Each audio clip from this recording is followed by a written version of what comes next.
In this video, I will show you how to deactivate Facebook account in 2 minutes. At the beginning, enter on Facebook, then enter settings,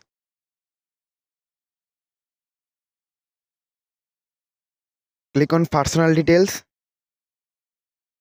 account ownership and control, click on this option. Then click on deactivation and deletion. Here you can see two options, deactivate account and delete account. Now if you select deactivate account, then your account will be deleted permanently. You can bring it back later if you want. Now if you select delete account, then your account will be permanently deleted.